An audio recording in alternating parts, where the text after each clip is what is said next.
Kunja Vihari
Bhagavate Vasudevaya. Om Namo Bhagavate Vasudevaya. Om Namo Bhagavate Vasudevaya. Om Namo Bhagavate Vasudevaya. Om Namo Bhagavate Vasudevaya. Narayanam namaskritam naram jaiva narottamam devim saraswatim vyasam to jayamudire nastapayashu bhadreshu nityam bhagavati sevaya bhagavati utamashloke bhakti bhagavati naistaki.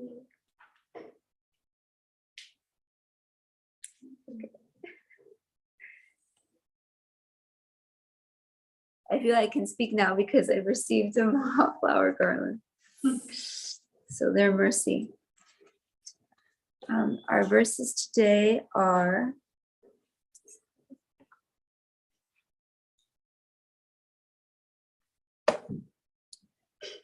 (10, 12, 14 to 18). We're actually getting close to the end of Srila Prabhupada's purports. He translates through chapter 14, Lord Brahma's prayers. So since there's so many verses we won't do call and response, I'll just chant the verses and read the translations and go all the way through, and then we'll discuss. So yesterday, the last verse from yesterday was, my dear King Parikshit, thereafter there appeared a great demon named Aghasura, whose death was being awaited even by the demigods. The demigods drank nectar every day, but still they feared this great demon and awaited his death. This demon could not tolerate the transcendental pleasure being enjoyed in the forest by the cowherd boys. So the scene is that this great demon Aghasura is just entering Sri Vrindavan Dham, and he is wanting to kill Krishna and kill all the residents of Vrindavan. And the demigods are so afraid. They're so afraid of this Aghasura. Starting with today's verses, text 14. Drishtvarbhakan Krishna Mukanagasura Kamsa Nushishta Sabaki Bakanuja Ayam Tume Sodara Nasha Kritayor Dvayor Mamainam Sabalam Anisye. Translation. Aghasura, who had been sent by Kamsa, like all the demons were sent by Kamsa, was the younger brother of Putana and Bakasura. Therefore, when he came and saw Krishna at the head of all the cowherd boys, he thought, this Krishna has killed my sister and brother, Putana and Bakasura. Therefore, in order to please them both, I shall kill this Krishna, along with his assistants, the other cowherd boys. I'll just say it's very interesting.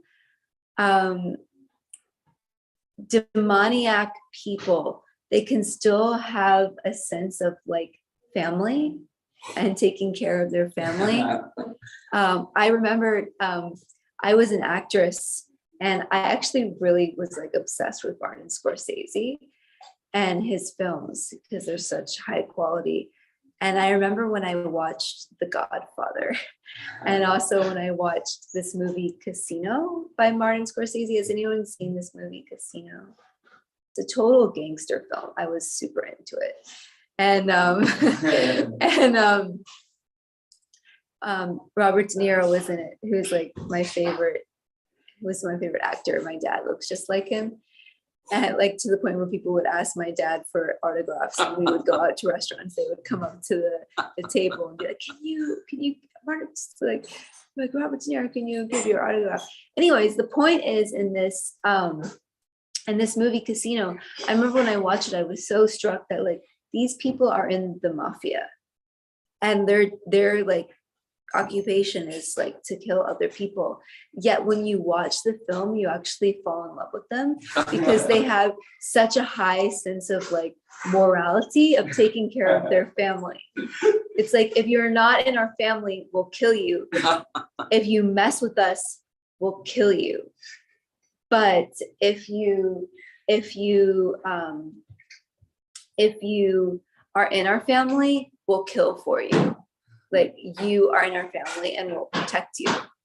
And so, yeah, it's like they have that. And so when I'm reading this, I'm like, they're like the mafia, you know? It's like, if you're on our side, like we'll fight for you. Like Putana and Bakasura, they were killed by Krishna. And Putana and Bakasura, they're my kinsmen, they're my clan. But Krishna, you did this, and I'm gonna slit your throat, you know? So this is like the mentality of demons. Text 15. Etayadama, oh no. Etayadama turutos tilapaha, Kristas tadanashta samarajakasa, Pranekateva mushuka nuchinta, Prajasava pranavito hiyete. Translation. Aghasura thought, if somehow or other I can make Krishna and his associates serve as the last offering of sesame and water for the departed souls of my brother and sister, then the inhabitants of Rajabhumi, for whom these boys are the life and soul, will automatically die. If there is no life, there is no need for the body. Consequently, when their sons are dead, naturally all the inhabitants of Raja will die. So, they have in Vedic culture, when someone from your family dies, you offer certain rites. Like, you do like the last rites for your family members. It's a big thing for the sons to do that for their parents when they die. And so again, it's just so interesting that this person is completely demoniac, but he still has this concept of like, I'm going to do some last rites for my family. But the last rites that he's thinking, okay, instead of offering sesame and water, I'll offer the blood of Krishna. So it's just so messed up, actually, how people can even use scripture like to do demoniac things.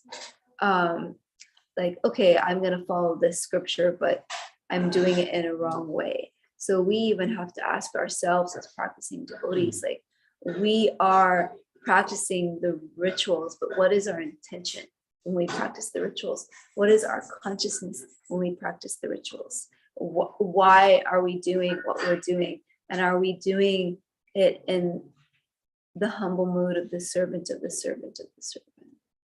Ultimately, no matter what we do, whether it's cleaning a toilet or giving a Bhagavatam class, we should be doing it in the mood of the servant of the servant of the servant. And it also says in this translation that if Krishna dies, then the inhabitants of Rajabhumi, for whom these boys are the life and soul, they will automatically die. And you just think about that, like the residents of Vrindavan, their heart and soul is Krishna. They only live for Krishna. Sachinanda Swami, he always says that for a devotee, the holy name is their very life air. Like they are only alive because of air. Like if someone dunked you in the water, you're gonna become so aware of the fact that you need water, that you need air. If you don't get that air, you're gonna die. If the person who dunked you doesn't let you come up, you're gonna die. Like we have to ask ourselves, like, what is my attachment to the holy name? Am I so just like, dying to chant because it's my very life breath, And that doesn't mean that we say, sorry, Prabhu, I can't do my service. I have to go sit in the temple room and chant all day. Prabhupada said we can't do that. We're not Haridas Thakur. He said we have to do active service to engage our mind, to engage our consciousness. And ultimately, really, what is the main reason why we have to do service is to cultivate this mood of servant to the servant to the servant. Because if we were just to chant in the temple room all day, we might think, oh, I am such a great devotee. But our service makes us have to work as a team. Like I was actually meditating on this yesterday because we were cooking and I was thinking, there's so many people. I was like cooking and there were so many people like helping me cook. And I was thinking, this is so much more pleasing to Guru and Krishna than if I was just cooking like by myself, because we're doing this together. And this is like an offering of all of us working together. And so my love might be inadequate, but if I have the love of Radhastami, Dasi, and Vilma Devi, and Nirvika Devi, and Ananta Vallabha, getting all of the groceries and saving the day, like, and Max is always so eager to serve. Like if I can offer their love, if I can make this offering on behalf of them and give their love to Guru and Krishna, then I think Guru and Krishna will accept it because they're so sincere. And that's actually what's pleasing to Guru, is when we come together and we serve cooperatively and share love together. And this is the mood of Vrindavan. The Vrijabasis, they're all serving together. And if they can't serve together, if they can't serve Krishna, they will automatically die. And us, it's like, we would just, like, how attached are we? Like, we just go on, get it. Where are we getting our shelter? We get our shelter in material things, or for us, do we really feel like, if I don't see Radha Muralidhar today, if I don't take darshan, like, I will die. I want to see like how they're being dressed, how beautiful they are. What are they wearing today? Like if you've ever gone to Vrindavan Dham, it's like every single morning, like when the conch shell is about to blow for darshan arti, isn't it? Like all the devotees, they like run. Everyone, it's like this huge festival. It's like, we can't wait to see Gaura Nitai, Krishna Balaram, Radha Shyam Sundar. Like, what are they wearing today? It's like this festival. That's the mood of Vrindavan. So we have to sincerely pray, like, please give us this eagerness to make Krishna our life and soul, that we can't even like think of living without that. Yeah, they give the analogy in this translation: if there is no life, there is no need for the body. Consequently, when their sons are dead, naturally all the inhabitants of Braja will die. So like they're actually even more attached to Krishna than we are attached to our body. We're so attached to our body, isn't it? It's like incredible. We think that we are the body. And even if we have the theoretical knowledge of I'm not this body, if we have some illness, or we have some discomfort to our body, or we have some, our body is inconvenienced in some way. Like we don't get enough sleep the night before, we're grumpy, we are so attached to our body. But let's pray that we become so attached to Krishna. Next verse.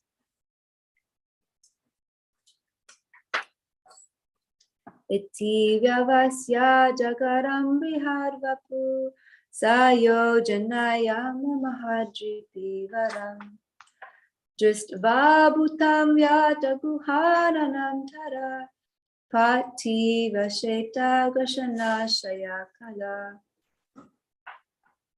After thus deciding that crooked Agasura assumed the form of a huge python, as thick as a big mountain and as long as 8 miles.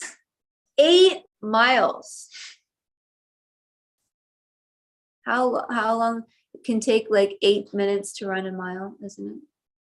Yeah. If you're running, what's 8 times 8? I'm horrible at math. 64. Thank you. Oh, 64. Auspicious. So if we ran for over an hour, it would take us over an hour to run, if we're even in shape to run that much. I couldn't do that for sure. But if we ran for over an hour, that's how long it would take us to reach the body of this python. It's inconceivable. Having assumed this wonderful python's body, what does he do? He spreads his mouth like a big cave in the mountains and lay down on the road, expecting to swallow Krishna and his associates and coward boys. So what does he want to do? You all come into my mouth and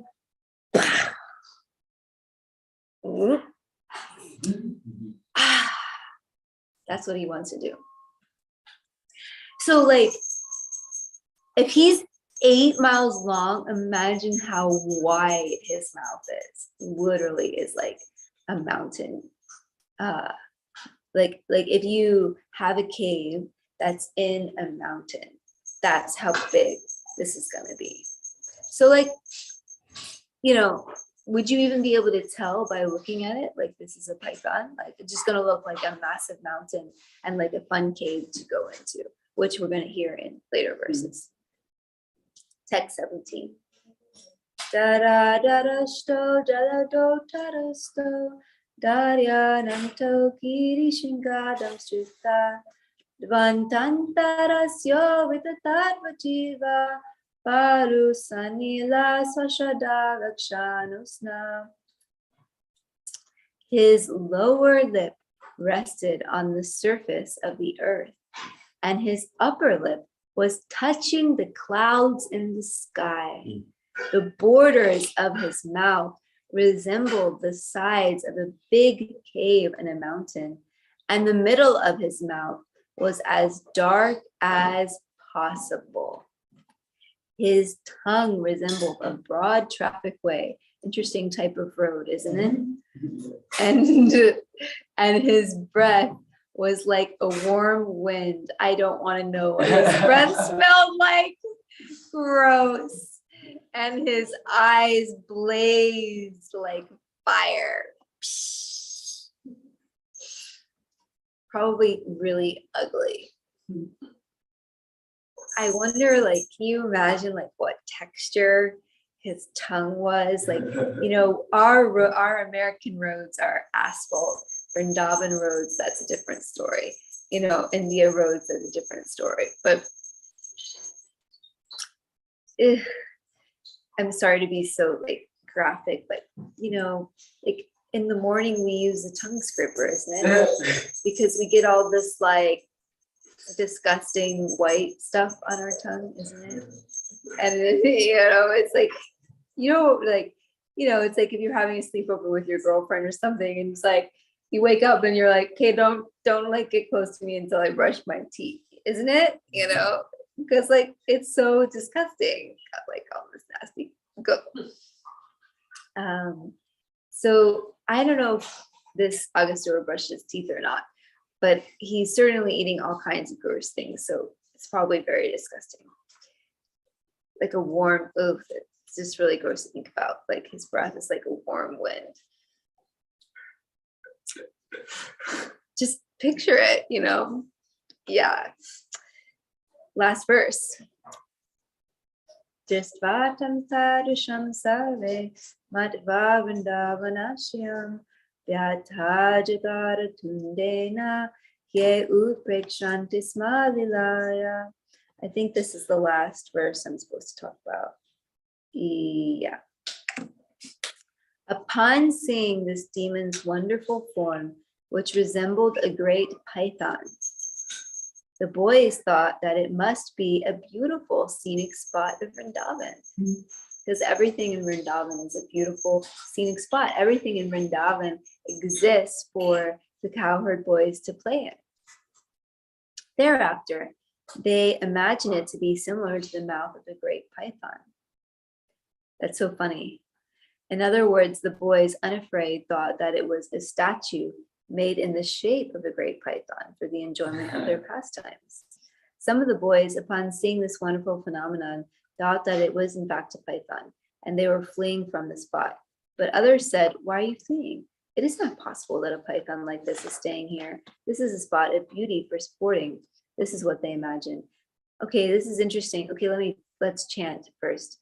Om Agyanatimirandasya Jananjana Chalakaya Chakshurunmilitam Jena Tasmai Shri Gurave Namaha Shri Chaitanya Manopistam Stapitam Yena Bhutale Swayamrupa Kadambaya Yati Swapadantikam Vandeham Shri Guru Shri Raparikamam Shri Guru Vaishnavamsa Shri Rupam Sagujatam Sagana Raghunatam Vitam Tam Sajivam Sarvaitam Sadutam Parijana Sajitam Krishna Chaitanya Devam Shri Radha Krishna Tadam Sagana Lalita Shri Vishwapadam Hey Krishna Karuna Sindhu Dinabandhu Jagate Gopesha Gopikakanta Radhakanta Namaste Tapta Kanchana Gaurani Radhe Vrindavani Sri Vishwabhanu Devi Harimami Haripriya Vancha Kalpatarudasha Vasinudesha Utitanam Oh Vaishnadevi Namo Namaha Shri Krishna Chaitanya Prabhu Nityananda Shri Advaita Gadadhara Shivasari Gaura Hare Krishna, Krishna Krishna, Hare Hare, Hare Rama, Rama Rama, Hare Hare. So this is very interesting. I wonder if it exists in any of the commentaries. Gorshan, do you know if it exists in any of the commentaries? I wonder if it actually did have bad breath and like was gross looking, or if it looked very like pleasing and beautiful and like nice scent, because some of the boys, they thought that this was a beautiful scenic spot. So I can imagine like if it was like super like smelling really bad, that would be kind of hard to think that. I'm going to ask my Shiksha Guru about this today because he pretty much knows everything. And get back to you guys. Check in with me later in the day. We'll try to get some answers. I don't know if it's in the commentaries or not, but it would be really, I actually feel like it's really important to know this, because some of the boys, like, you know, they're thinking this is such a beautiful spot for us to play in. And it's just so interesting that it like looks like a great python. And then others are thinking, no, like this is in fact a python, like we should flee from here, this is very dangerous. And when those boys are thinking this is a python, it's very dangerous, we should flee from here, the other boys are like, come on, why are you fleeing? It's not possible for a python like this is staying here. This is a Vrindavan, this is a beautiful place for sporting, like let's have our pastimes, you know. So they're thinking like, no, don't worry. So many of the boys were completely unafraid. They were thinking that it was a statue made in the shape of a great python for the enjoyment of their pastimes, because everybody in Vrindavan, they're so carefree. They're so carefree because when you have Krishna, what is there to be afraid of? When you don't have Krishna, you should be afraid of everything. Literally. If you don't have Krishna, you should be absolutely terrified, because you don't know if you go out and literally, if you just leave this building, there's so much to be afraid of. And I remember that was so like real during the first days of COVID, right? Like when COVID first started, I think, and you weren't here when COVID first started. You were in Krishna house. In this room, the only people who were living in the building who are in this room right now were Borshan, Arjun, Prabhu, and myself. And we literally had a rule at the beginning, like we weren't allowed to leave the building unless we had to go get like groceries. And that was even like, don't do that. It's like it was like, there was this like fear of like, I don't think it was fear for us because we had Krishna, but you could feel this like sense in New York City of like, everyone was so afraid to do anything, because it was like, if I leave my house, I could like get COVID and die. But the reality of the situation is, even when it's not a pandemic, we could leave Bhakti Center and like go across the street and a car could hit us and we could die. Like this world is padam yagdi padam, danger at every step. We have no idea. You know, Maharaj Parikshit knew he had 7 days to live. We don't even know we have 7 minutes to live. Like it's fear at every single moment. But if we have Krishna, then we have nothing to be afraid of. Because if we have Krishna, we have everything. And if we have devotee association, we have everything. I feel like I say this every Bhagavatam class I give, but Ramananda Rai, when he asked what is suffering, he said, I know no suffering except not being in the association of devotees. If I'm not in the association of devotees, everything is suffering. If I'm in the association of devotees, there is no such thing as suffering, because we can perceive Krishna's presence by the association of devotees. We can have taste for chanting and hearing. How? By the mercy of the devotees. We recently were studying the pastime of Nalakula and Managriva, and the whole purport of that pastime was bhakti gives bhakti. One can only receive bhakti through the heart of someone who has bhakti. We can't develop bhakti on our own accord. We can only develop bhakti through receiving that mercy from a devotee. So we have to just serve each other. That's what we have to do. We have to serve each other. Yes. I love that analogy you gave about the mafia loves their family, Yeah. right? And then on the other hand, Ajata Shatu, Yudhisthira was thinking, I have no enemy, right? And the Goswamis of Vrindavan, Dita Janapriyo, they loved the gentlefolk and the ruffians. And then I remember that the Bhakti Center closed down out of concern for Radha Murolidhar, because if the Prajaris became ill, then who would take care of them? Yeah, exactly. On the other hand, I had a really interesting conversation with Chandrasekhar Maharaj, and he was saying, at one point in time, people will say, where were the devotees when this happened? Hiding in the closet with the hand sanitizer? Or did they somehow or other figure out how to continue? We're feeding the homeless. We're dealing with the most potentially contaminated population. And somehow or other, Krishna said, keep going, go out there. And the lines of people and the fear and the need was so clear, and they felt so much relief, that we were there. You guys are coming out here. The fireman goes to the fire. The warrior goes to the front lines. They train the Marines to run to the sound of the gun. If there's a shooter, everybody runs the other way. But the police officer or the protector class of people, they go there to see where the problem is. And we're staying 9, 10, 11 hours every night, practically in one room with 23 other people, the guest program. People are, not only are we going out there, but we're not closing our doors. People are coming and coming and coming and coming. Kind of interesting that the devotees, like you said, they're fearless, because they're thinking, okay, where do you want me, Krishna? All right, we will continue to try to care for the people and serve Krishna. And it says, if Martin Luther King said, if there isn't something you're willing to die for, then you're not really alive yet. Isn't there someone Prabhupada came to the worst place from Vrindavan, he came to New York City, right? So there's that sense of like considering only my own protection. And it says, just read one more thing. We just read a little while ago. It said there's a distinction between religious activities that are intended for my protection, my happiness, my advancement, my safety, and religious activities in devotional service to Krishna, where Krishna says to Arjuna, stand and fight, abandon all desire for gain and safety, and fight for me. Abandon all desire for gain and safety. Right? Kind of interesting. Prabhupada coming here, so vulnerable, no help, no money, no contact.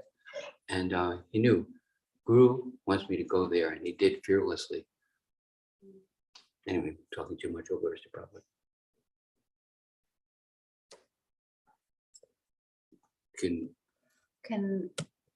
Thank you for sharing that, Prabhu. That's so incredibly, what you did during that time Krishna was so incredibly inspiring. The fact that even during the pandemic, you fearlessly taking shelter in Krishna and trusting Krishna went out and fed the homeless during that time and continued doing your service and risked your life by being in touch with many people who could have had COVID, and that you asked yourself, what will the people say the devotees were doing during that time? You were so exemplary in your behavior and the people who were working with you. And we are so, just so inspired and humbled and appreciative and grateful of the service that you were doing during that time. And I think you're right that that is one amazing mood to have when faced with that circumstance. I would, however, like to, ask you a question, because that is your service, like even not during a pandemic, to feed the homeless, like that is your service. And so you were doing that service, and then you continue doing that service during COVID. But the instructions that we received at Bhakti Center were to be able to continue serving Radha Muralidhar. Good point. And to not put some high risk individuals living in the building, senior devotees, at risk and for losing their lives. And we were looking at we were looking at the short-term situation of serving Radha Muralidhar, making sure their service went on. Many other temples decreased the standard of the worship of the deities during that time. We did not. The service went on very nicely. It was not a single offering was missed. And many people during the pandemic, it's a very individual choice. We can create so much division over to vaccinate, not to vaccinate, to, wear a mask, not wear a mask, to go doing your service, stop doing your service. But I remember Jai Advaita Maharaj, someone once asked him during the Zoom class during the pandemic, like, should we just be going out and, risking our lives to do book distribution during this time, or should we follow the regulations? And Jai Advaita Maharaj was saying, like, you should follow the regulations. And, you might go out on book distribution today, but then if you die, that's one less devotee. If you protect yourself during this time, then you can do book distribution for many more years. And devotees were also creative. Vaisheshika Guru led an entire initiative of doing book distribution over phone calls and online. So the service went, and Bhakti Center during that time, although our doors were closed, we developed an incredible online community. Yeah. And we're bringing so many people to Krishna consciousness through online. So I bow down at your lotus feet, Adi Pushprabhu, and take the dust on my head. But I just beg to consider that we should never think that one response to COVID versus another response externally is wrong or That's right right. or better or worse. Right. Because it depends on what you're called to do, what your service is, and what your consciousness is. One person still, like, whether it's many different choices how to respond to the situation, and one isn't better than the other, because all of them have the equal consciousness of how can I best serve Krishna. Right. Very good. Would you like to add anything? No, perfect. Everything you said was perfect. Okay, thank you.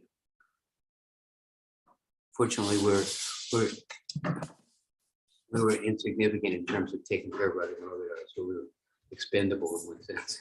We had a little different situation, so they weren't depending on us for the deity worship. But that's what we felt Krishna was going to do, and that's what the people within the temple are called to do. Everything, both are appropriate. It's not one or the other. In any case, we are willing to do whatever Krishna wants. Yeah. And Krishna protected you.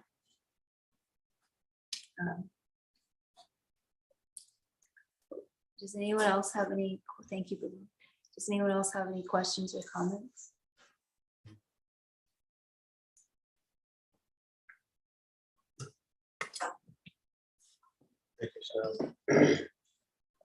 Thank you for giving class so spontaneously. My question is, which anartha does Agasura represent? And yeah, I actually don't remember. Cruelty. cruelty. Cruelty. Somebody said that in class yesterday. Oh, I just read in some articles now that Agasura represents the mentality of cruelty to others and violence and causing trouble to others out of envy. This attitude is an offense against the chanting of the holy name. It may also manifest in the form of an unwillingness to help other living beings by giving them Krishna consciousness. I don't know if it's true.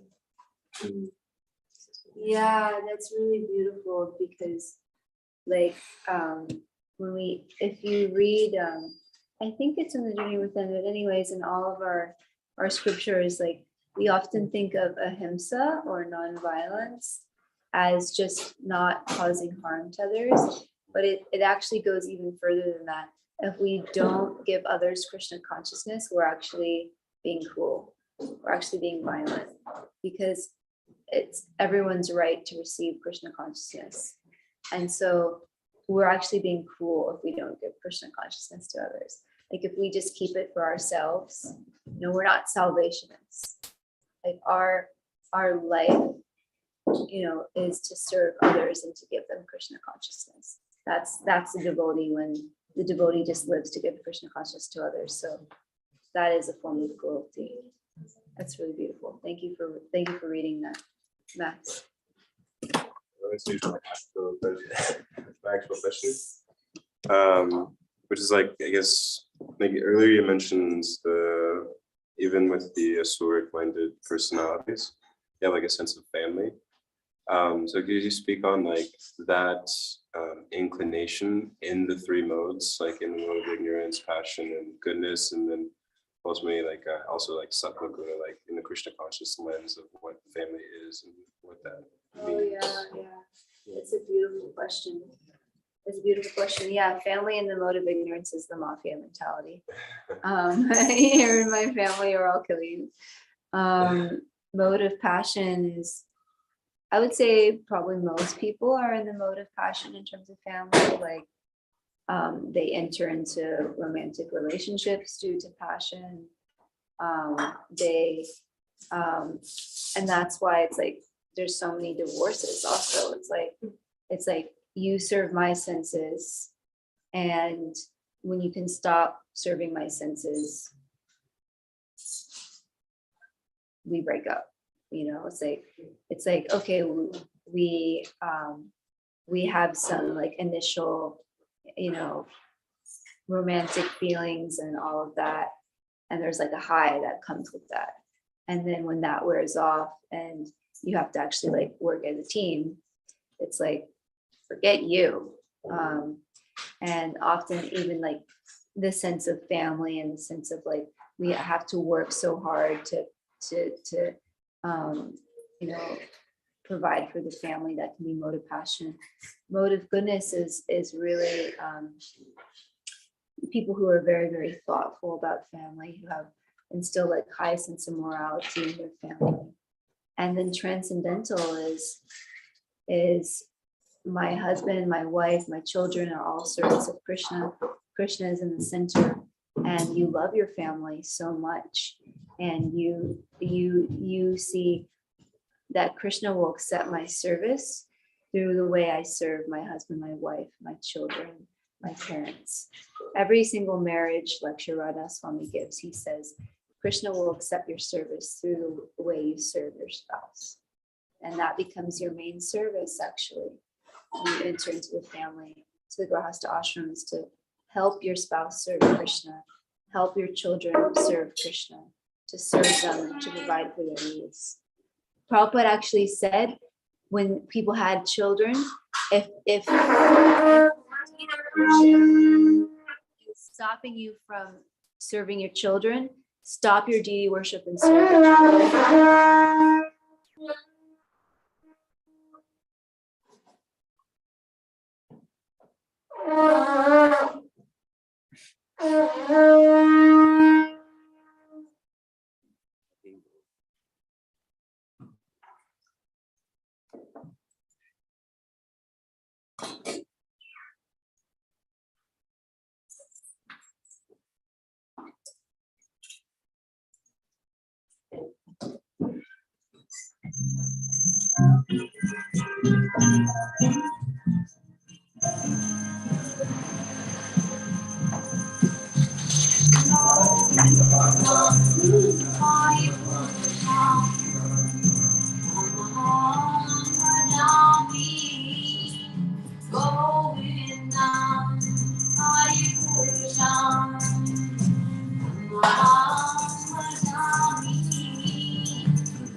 The lotus feet of our spiritual master.